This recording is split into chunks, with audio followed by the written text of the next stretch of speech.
Bonjour à tous et bienvenue dans ce nouvel épisode de La Bulle, épisode 2 aujourd'hui, en compagnie d'une nouvelle personne que je vais vous présenter tout de suite. Alors c'est une personne que j'apprécie beaucoup parce qu'on s'est rencontrés lorsqu'on travaillait ensemble auparavant dans une grande entreprise. Et c'est une personne qui ne mâche pas ses mots, c'est une personne qui dit ce qu'il faut dire, quand il faut, au moment où il faut. Je vous présente Meryl. Meryl, bienvenue sur ce podcast. Bonjour à tous. Meryl, comment tu vas ? Bah écoute, ça va super et toi ? Ça va, tranquille en cette fin d'année, on prépare le nouvel an, etc. T'as fait quoi aujourd'hui ? Bah écoute, pas grand chose, journée de confinage quoi. Et toi ? Journée de confinement, mais c'est fini le confinement, qu'est-ce que tu me racontes ? T'es encore Mais on confiné ? est un peu encore toujours confiné. Moi dans ma tête je suis confiné. Toujours confiné, tu fais quoi ? Tu te On peut réveilles plus rien faire, t'as pas les sorties, t'as pas les restos, bon, t'es confiné. Tu te réveilles à 16h, à 16h30, tu prends ton petit déjeuner et tu te recouches à 19h ? Ouais voilà, c'est un peu ça. La petite routine quoi. Ouais, c'est un peu relou quoi. Mais bon, on s'y fait en fin d'année et tout. Tu vas faire quoi pour la fin d'année ? Bah écoute, on va essayer de préparer un petit truc pour l'instant. Je sais pas trop. Un petit truc en Mais famille. bon, on verra. Ouais, et toi ? Ah, famille, hein, c'est fini. Les grosses fêtes à Ibiza, Cancun, quoique, je suis sûr il y a des fêtes secrètes. Hein. Ah oui, c'est sûr, faut aller à Dubaï. Dubaï, mais tout le monde, et en ce moment tu rigoles, mais en ce moment tout le monde va à Dubaï. Tu vas sur Insta, j'ai toutes mes stories, que ce soit des potes, je te parle pas des stars, hein, mais les potes ou les connaissances Mais proches, oui. Ils vont tous à Dubaï. Tu sais pas Il pourquoi. doit se passer quelque chose là-bas, on sait pas Je trop. sais pas, il y a des trucs bizarres. C'est peut-être là où tout se passe. Il y a On est en retard, Francis. Il y a des bails chelous. Il y a des bails chelous à Dubaï. Il faut connaître, il faut savoir ce qu'il faut. Et justement, en parlant de connaître, là, le deuxième épisode, là, ça va être sur donc, la connaissance en général, mais surtout sur les mentors. Belle transition. Pourquoi t'inquiète, t'as vu, c'est travaillé.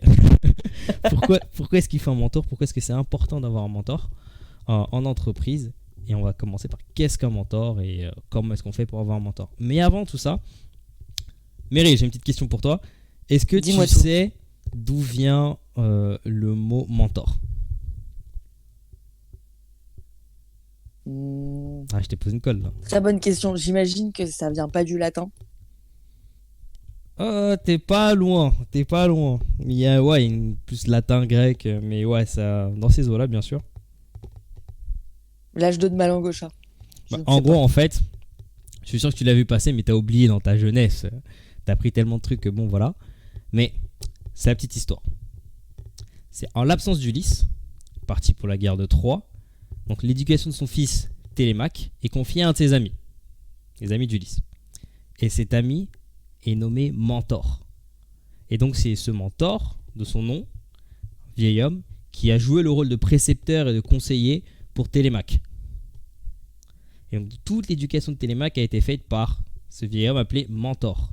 Et il a été popularisé par, je suis sûr, une des offres que tu as lues, tu sais, quand tu lisais, tu étudiais au collège ou tu faisais tes œuvres au lycée, je sais pas quand exactement tu apprends ça, mais c'est dans les aventures de Télémaque de Fénelon. Et tu as tout un livre justement qui parle de Mentor. Et ouais. Et donc justement... On en apprend des choses sur ce podcast. Hein. Tu as vu. Et donc justement, de par ce Mentor, donc ce nom qui s'est popularisé aujourd'hui dans toute la sphère et le cadre de l'entreprise, c'est important d'avoir un mentor aujourd'hui, mais il ne faut pas confondre avec plusieurs choses. Et justement, on en parlait un peu avant ce podcast. On va d'abord commencer par définir le cadre de ce que c'est qu'un mentor. Donc justement, ceux pour lesquels il ne faut pas le confondre. Ensuite, on va définir ce que c'est qu'un mentor. Pourquoi est-ce qu'il faut avoir un mentor ? Qu'est-ce qu'on y gagne à avoir un mentor ? Et enfin, comment choisir son mentor ? Donc c'est ces trois axes qu'on va voir aujourd'hui avec vous. En parlant de qu'est-ce qu'un mentor ? Il ne faut pas le confondre avec quoi, Meryl, à ton avis ? Faudrait pas vraiment trop le confondre, je pense, avec du maternage, du paternage. C'est pas un papa, quoi. Voilà, ce genre de truc. Il faut vraiment pas se dire que tu arrives en entreprise. Voilà, c'est le mec qui va te... C'est pas le professeur. Exactement, c'est pas ton prof. On n'est plus dans une relation prof-élève. C'est pas le mec ou la meuf qui va te cadrer, te suivre, te donner le biberon. Non, c'est pas ça, tu vois. C'est pas un tuteur. Donc c'est pas la personne qui va t'accompagner dans tout ce qui est savoir technique, qui va t'évaluer, qui va te dire ça c'est bien, ça c'est pas bien, c'est pas ça. Il faut aussi se dire que c'est pas un assistant social, c'est pas un thérapeute. C'est pas genre le mec que tu vas voir si t'as un problème psychologique. Tu peux aller lui parler, hein, bien sûr, par rapport à ça, mais c'est pas le mec que tu vas voir tout le temps H24 pour tout ce qui est problème interne à l'entreprise, psychologique et tout, etc. Tu vois, le mec, il est pas Il là. faut bien se rappeler qu'on est au travail. Exactement, c'est pas ton psy. Et qu'il y a des choses qui se répètent aussi, donc vaut mieux éviter de raconter sa vie, même à quelqu'un en qui on a confiance. Hein. Exactement, exactement. Mais ça, justement, je pense que tu as une petite story à me raconter là-dessus, sur comment choisir son mentor et bien cerner les personnes, mais on en parlera un peu plus tard à ce niveau-là. Donc ouais, c'est pas un thérapeute, et il faut aussi savoir que c'est pas un coach. Genre, la différence entre un mentor et un coach, c'est que le coach, c'est un expert.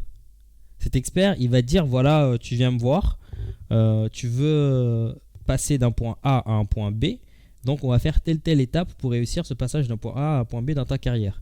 Mais le mec, c'est pas un expert dans ce dans quoi tu travailles. C'est pas, si t'es avocat, c'est pas un avocat, le coach. Si t'es ingénieur, c'est pas un ingénieur. Si tu travailles dans le domaine plutôt artistique, c'est pas un artiste, le coach. Le coach, c'est un mec qui est spécialisé dans le coaching, donc tout ce qui est processus mental. Donc ça n'a rien à voir avec le mentor. Donc pour résumer, tu vois, c'est pas un tuteur, c'est pas un psychologue, c'est pas un thérapeute, c'est pas un coach. Et du coup, c'est quoi un mentor? Plus précisément, un mentor, ça va être quoi? Ça va être un mec ou une personne qui a un peu plus d'expérience que toi, que Meryl ou que moi-même, dans ce dans quoi on va travailler. C'est quelqu'un de plus âgé. Alors, généralement, par exemple, le mentor, c'est pas dans l'entreprise quelqu'un qui va avoir 10 ans de moins que toi. T'es d'accord avec moi, Meryl? Ah oui, clairement. En fait, je pense que le mentor, c'est quelqu'un qui va t'inspirer. En fait, c'est la personne où tu te dis, bah voilà, dans 10 ans, j'ai envie d'être, de ressembler à cette personne, pas vraiment être à sa place, parce qu'on n'est pas là pour piquer les places des gens, mais Oui, d'être son égal, quoi. exactement. Ouais, ça va être C'est une plus, source d'inspiration. c'est ça, ça va être une source d'inspiration plus une figure. Une figure dans quoi tu peux te refléter plus tard si on te demande, tu sais, la fameuse question que tu as en entretien, hein, dans 5 ans, dans 10 ans, comment vous verrez? Bah, si tout se passe bien dans ta carrière, c'est plus comme ça que tu te verrais, tu vois. Donc, c'est quelqu'un qui a Et plus là, tu dis, d'expérience. je voudrais être Ouais. assise à votre place, et le mec te dit, bon, ok, le mec est trop agité, faut qu'il dégage. C'est ça. Donc, calme-toi, calme-toi, mon bro, je sais pas ce que tu racontes, Calmons-nous, mais calmons-nous. exactement, c'est ça, ouais. Donc, c'est quelqu'un qui a plus d'XP, qui a plus de connaissances dans le domaine dans lequel tu travailles. Il va te faire partager ta connaissance. Et justement, comme tu le disais très clairement, quand tu te vois dans cette personne, bah, cette personne va te guider pour atteindre ton full potentiel, tu vois. Genre là, t'es un petit bébé, t'arrives dans l'entreprise, t'es un petit bébé, et tu vas te développer, tu vas éveiller tout ton potentiel, toute ton énergie, je sais pas comment le dire, tu vois, grâce à cette personne. Après, le truc, c'est que, ok, c'est bien, maintenant on sait ce que c'est qu'un mentor. Le truc, c'est aussi de savoir qu'est-ce qu'on gagne à avoir un mentor. Tu arrives dans une entreprise, ok, pour faire écho à ce qu'on disait dans le premier épisode, ok, fine, tu as compris un peu comment se déroulent les premiers jours, etc. dans le monde du travail, plus ou moins. Mais bon, tu te dis à quoi ça sert d'avoir un mentor? Toi, quand tu es arrivé dans la boîte dans laquelle tu travaillais, ou même là maintenant dans la nouvelle boîte dans laquelle tu travailles, c'est intéressant d'avoir ton point de vue là-dessus, vu que tu as vu les deux univers, plutôt grosse entreprise et plutôt start-up. Est-ce que déjà tu as vu l'importance d'avoir un mentor dans tes premiers jours?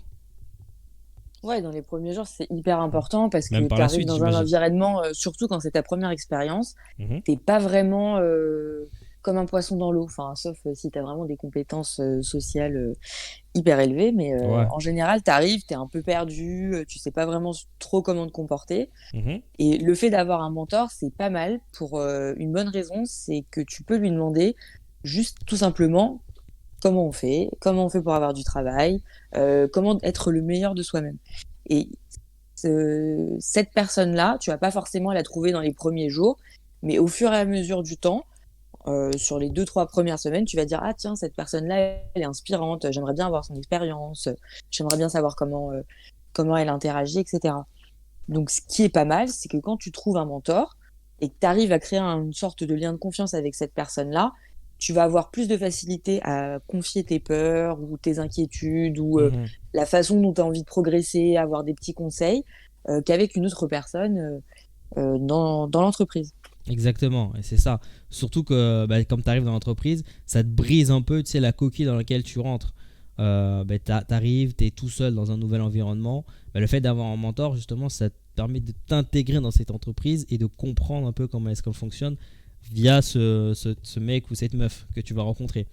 C'est un peu, bah, tu passes en gros de la transition monde quand t'es stagiaire ou ancien étudiant, ou même quand c'est ton premier CDI, du monde de l'école, un peu learning où tu apprends des trucs pour des examens, etc., au monde du travail. Donc c'est cette transition qui sera facilitée par le mentor, tu vois. Il va te permettre, comme tu disais très justement, de t'intégrer dans la boîte, de te confier tes peurs, etc. Et tu disais aussi tout à l'heure, tu vas au fil des semaines rencontrer plein de personnes et tu vas te dire, voilà, cette personne est bien ou pas bien. Ben, tu vas trouver une personne qui aura une histoire similaire, un background similaire. Mais bon, ça on en parlera après parce que ça va être comment choisir son mentor, tu vois. Donc ça c'est le premier truc.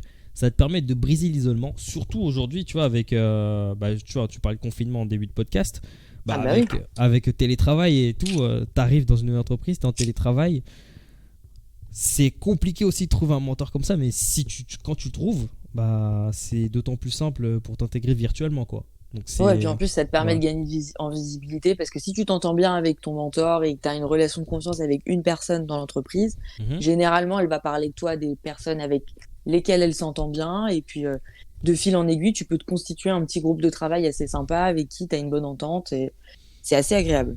Exactement. Surtout en période de confinement, je pense que c'est quand même un très bon atout.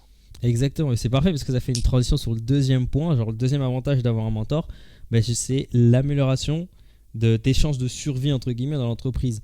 Vu que tu vas, comme tu le disais, rencontrer des nouvelles personnes, te recréer un nouveau groupe de travail, etc. Peu importe le domaine, peu importe le domaine dans lequel tu travailles, ça te fait des meilleures connaissances, plus de confiance en toi. Parce que tu vas dire, voilà, ben maintenant je connais telle personne, mon mentor il m'a dit, voilà, il faut faire comme ci, comme ça, fais attention à telle chose quand tu vas travailler et tout, etc. Et surtout, ben, tu vas être plus motivé. Imagine, tu arrives dans une boîte, peu importe laquelle, bon, voilà, on te donne des trucs, tu es dans ton coin, etc. Multiplié par le facteur télétravail, bon, t'as pas trop, tu taffes, mais voilà quoi, tu fais tes trucs, bon. Alors que si déjà, ben, les gens viennent, grâce au mentor qui t'a intégré et tout, etc. Et aussi, vu les questions que tu lui as posées, comment ça s'est évolué, ben, tu as plus d'intérêt pour ton taf. Et puis tout simplement, ça va mieux, quoi. Et puis même, il y a aussi un autre truc, c'est, genre par exemple, on en parlait un peu auparavant tout à l'heure, Meryl, c'est, tu parlais des discussions que tu as avec les autres collègues. Bah, le mentor, vu qu'il est plus âgé que toi, bah, il va avoir des discussions avec tout ce qui est manager, directeur ou autre. T'es d'accord avec moi? Ouais, bien sûr. Ouais. Et donc du coup, meilleure En discussion. fait, ça va être un peu, oui, ça peut être un peu un tremplin parce que si tu t'entends bien avec ton mentor, en fait, si tu bosses pour une personne qui est hyper inspirante, généralement, tu as plus tendance à faire un travail de très très bonne qualité parce que tu as envie de te défoncer pour quelqu'un que tu admires. Enfin, il y a un espèce d'enjeu un peu, un peu de personnalité qui est assez intéressant dans ce contexte-là. Et généralement, comme cette personne-là est plus âgée que toi, elle va avoir forcément des discussions avec des personnes qui sont beaucoup plus haut placées. Et ça peut permettre indirectement aussi de te mettre en avant en disant, bah voilà, moi, cette personne-là, je bosse beaucoup avec elle, elle a très bien travaillé.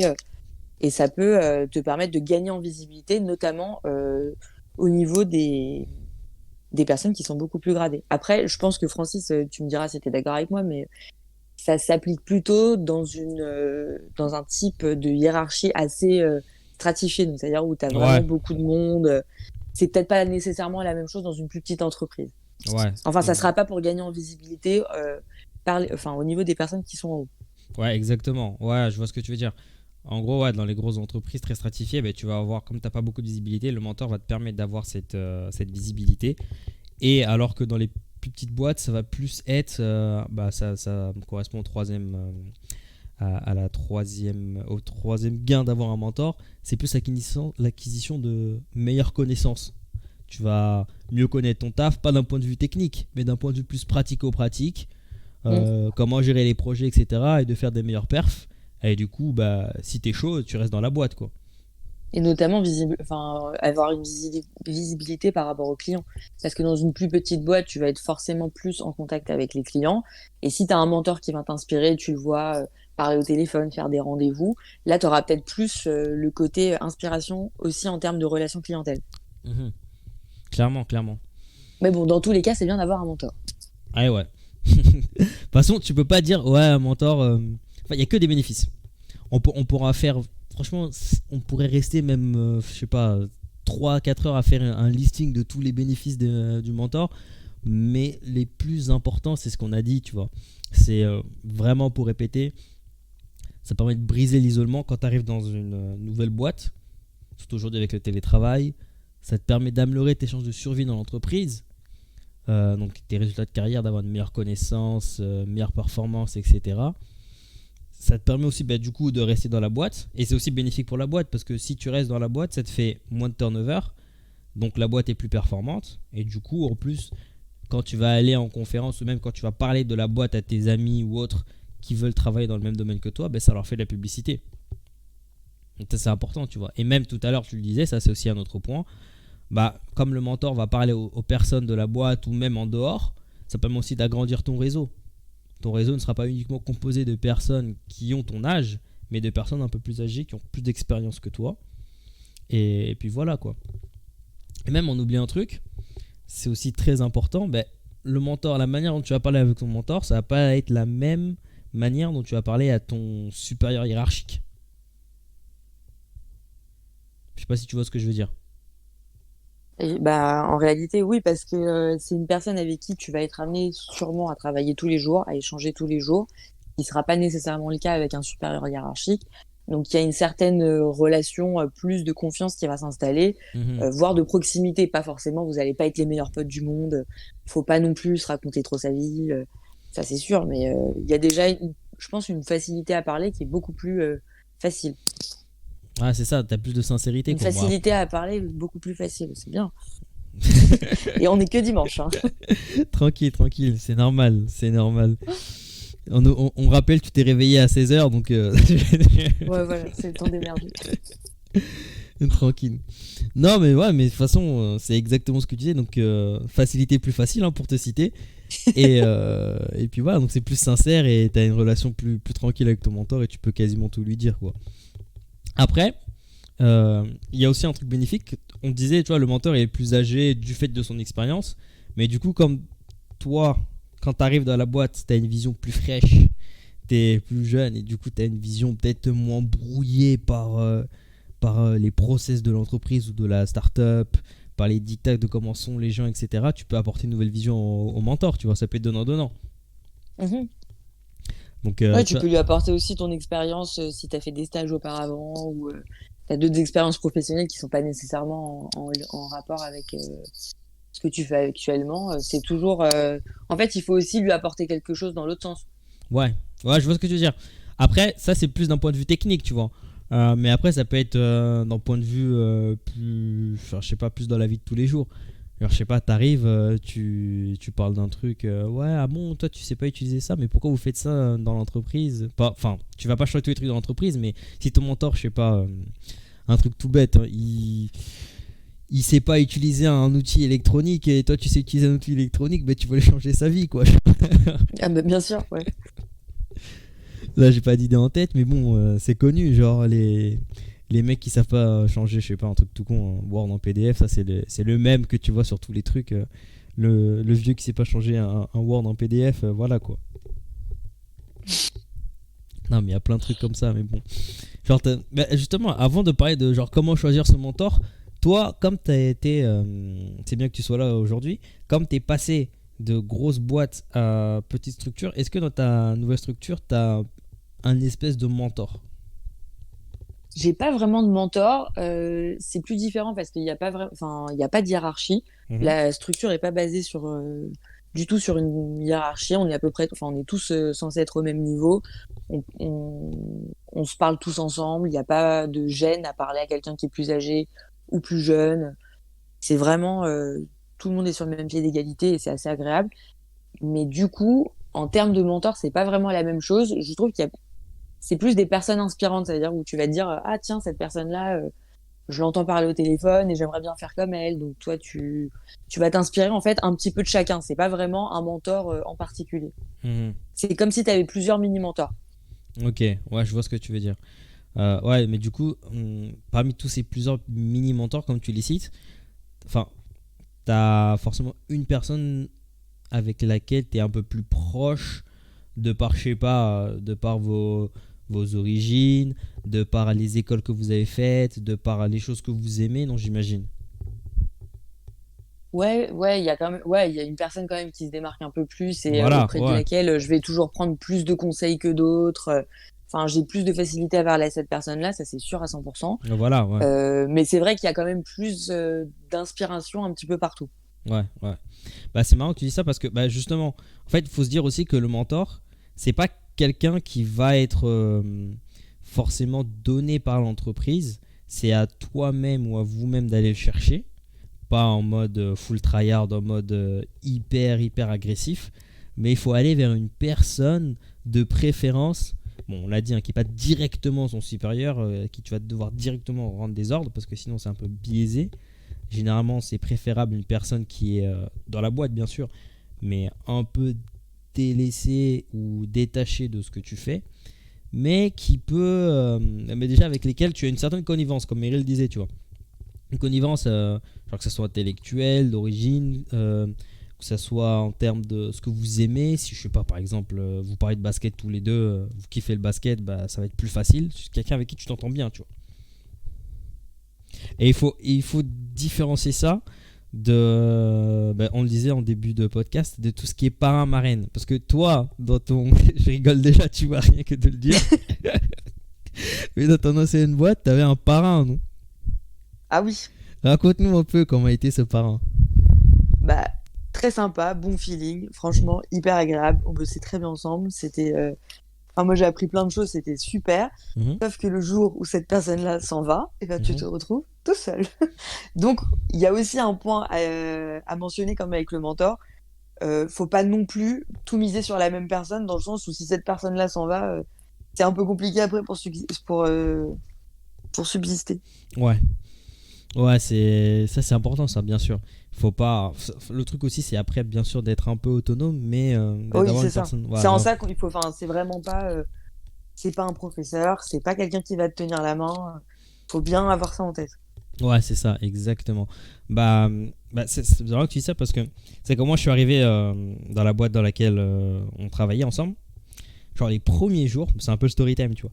Les premiers jours, j'étais donc j'arrive dans la boîte et tout, on fait les présentations classiques.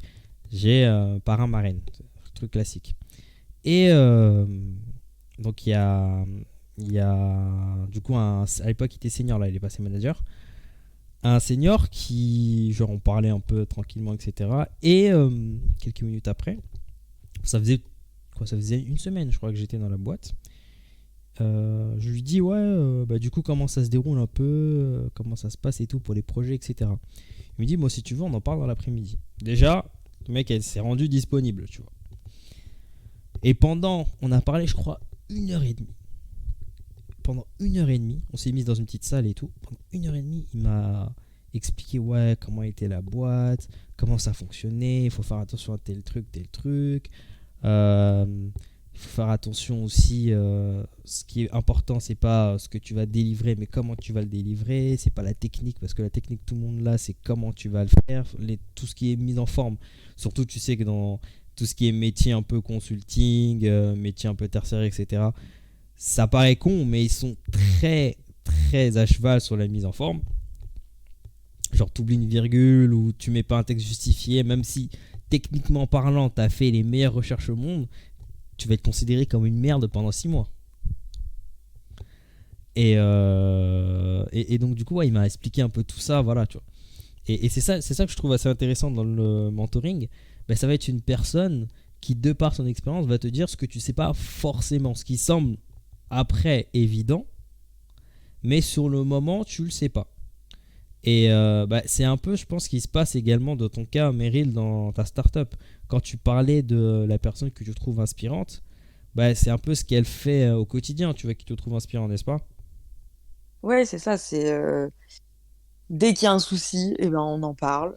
Moi, j'aurais Hmm. fait ça comme ça. Ah ok, super. Tu prends l'information et puis après tu referas pas la même chose. Enfin, Ouais, voilà. Hmm. c'est vraiment un partage d'expérience et qui peut aller Exactement. dans les deux sens, hein, comme tu disais tout à l'heure. Ouais. Ah, ça me fait penser à un truc justement. Je sais pas, je t'en ai parlé en plus en aparté. Là, je sais pas si t'as eu le temps de voir du coup la nouvelle série de HBO, la Industrie. Non, je l'ai pas vu encore. Bon, en gros, très rapidement, c'est une série sur plusieurs jeunes qui arrivent en summer internship. Genre, en gros, c'est des Summer stages. internship? Exactement, summer internship en banque d'investissement. Vas-y, te fous pas de ma gueule, s'il te plaît, j'ai un bête d'accent, donc voilà.